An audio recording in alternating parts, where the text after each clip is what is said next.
Hello friends, in my previous video we have covered the subject of how do you start trading in the stock market, in the equity market, how do you buy and sell shares.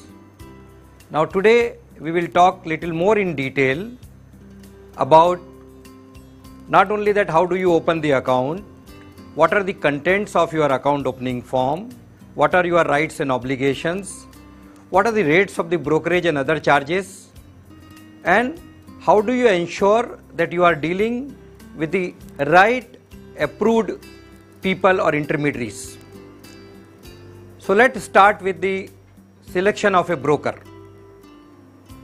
You can select any stockbroker which is registered by SEBI.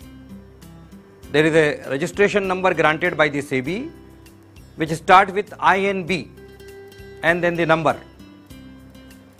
The registration number is different for different stock exchanges for the member. For Bombay Stock Exchange it is different, and for National Stock Exchange it is different. So you have to ensure that the broker is SEBI registered stock broker.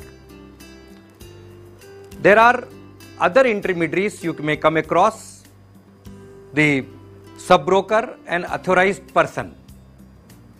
The sub-broker is again representing some broker.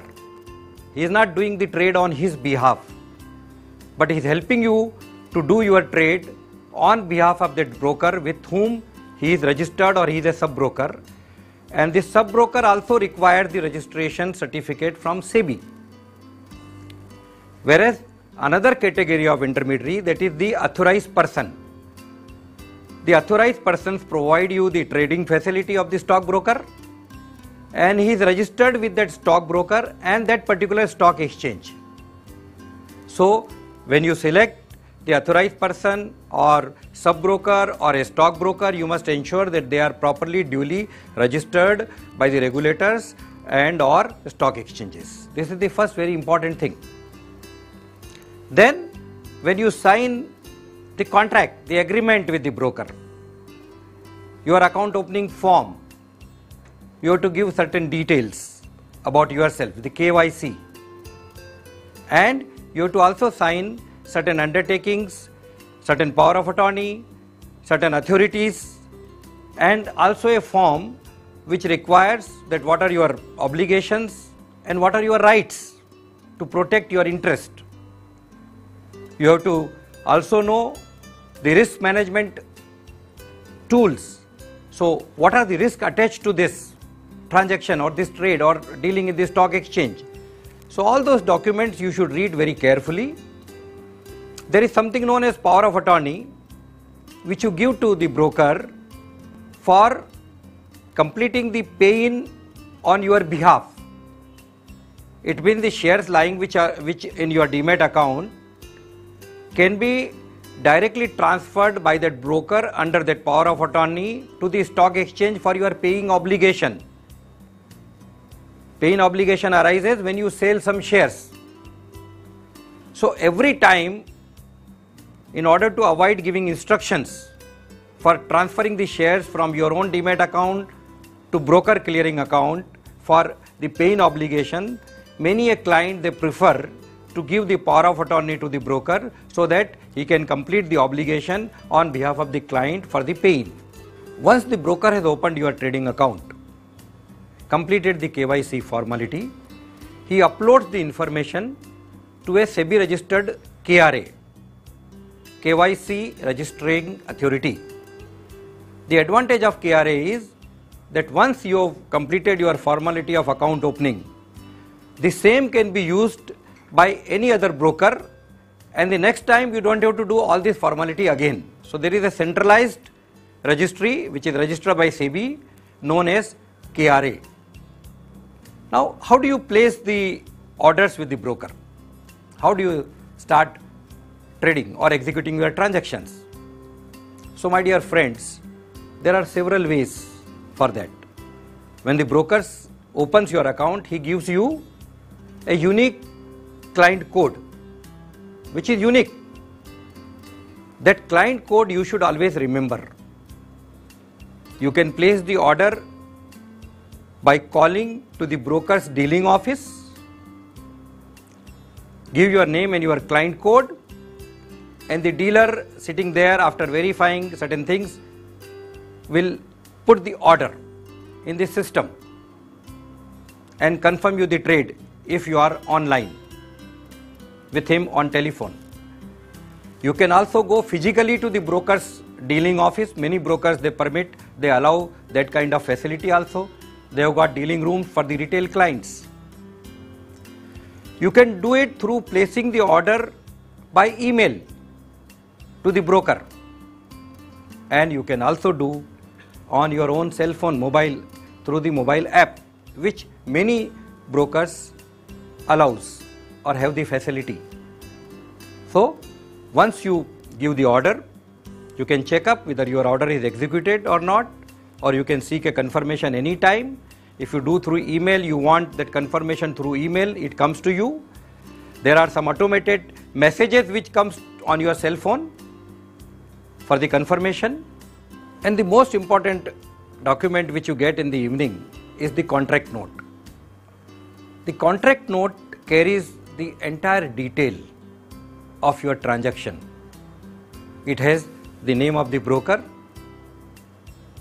its SEBI registration number, the names of the authorized people who can sign this contract, the date, the settlement number, the settlement cycle, your name, your unique client ID, your address, and then the transaction detail, the order number, the order timing with seconds, the name of the script, whether you bought or you sold, number of shares, the market price at which this transaction is executed, the brokerage and other charges, and the total amount payable or receivable from you.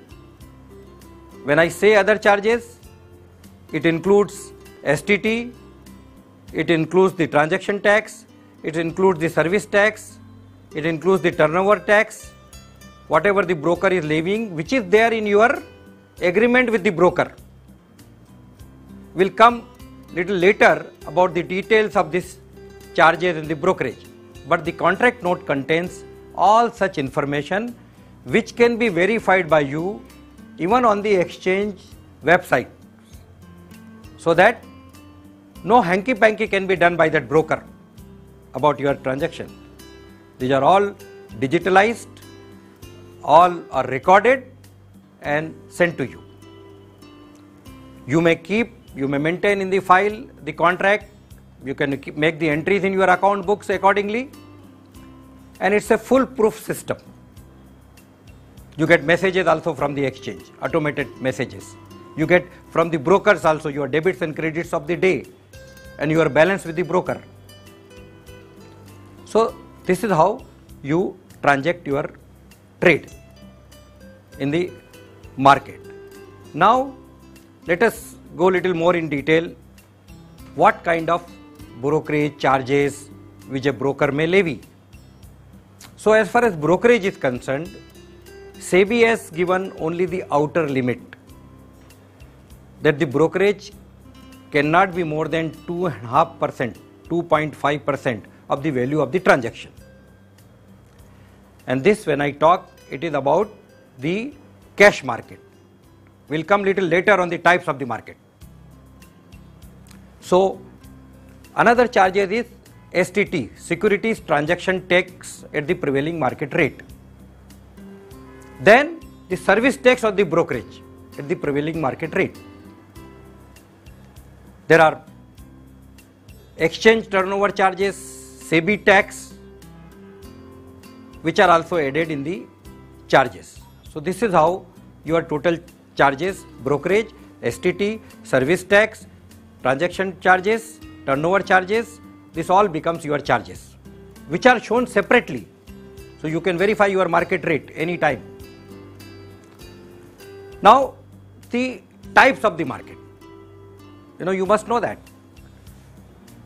For a normal investor who is a cash investor, it's a cash market, which is a single day settlement market, cash segment.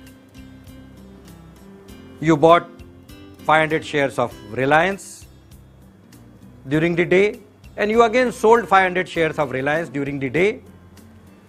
So your pay-in obligation or payout obligation will depend how much is the difference which you have to receive or pay along with the charges.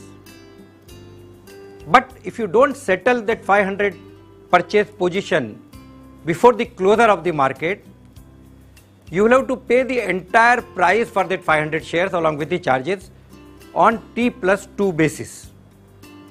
That is the transaction cycle. So generally the broker will call money from you on T+1. T means the trading day. Plus means on the day on the settlement is there. T+2 means suppose you have traded on Monday. On Wednesday the settlement is there, so the broker may call the money on Tuesday and pay into the exchange on Tuesday morning at before maybe 10:30 or 10 o'clock, whatever the time. But if it is a big transaction, you can transfer the money in the morning of T2 before the time comes for the broker to fulfill his obligation to the exchange. Similarly for payout for your sale transactions, that is also T+2. So you have to give the shares to the broker's clearing account for the onward submission to the exchange. Broker may call for it on T+1 also. Sometime if the transaction value is very high, the broker may ask you for early pay-in on the day of the trade itself, so that he saves on the margin payable to the exchange. But in any case, it has to be before the pay-in time on T+2. So in case of cash market, if you don't settle the position before the end of the trading day, you have to actually settle it by cash. Cash means check or transactions through RTGS or NEFT, whatever is there. So this is cash market, where the entire money has to be paid or received. Now what happens, suppose in the cash market you deal and you don't deliver the shares. In that case, those shares which are short goes for auction. There is an automatic system for auction. Suppose you sold 500 shares of Reliance, but you forgot to check in your Demat account that you have it or not, and actually you don't have it.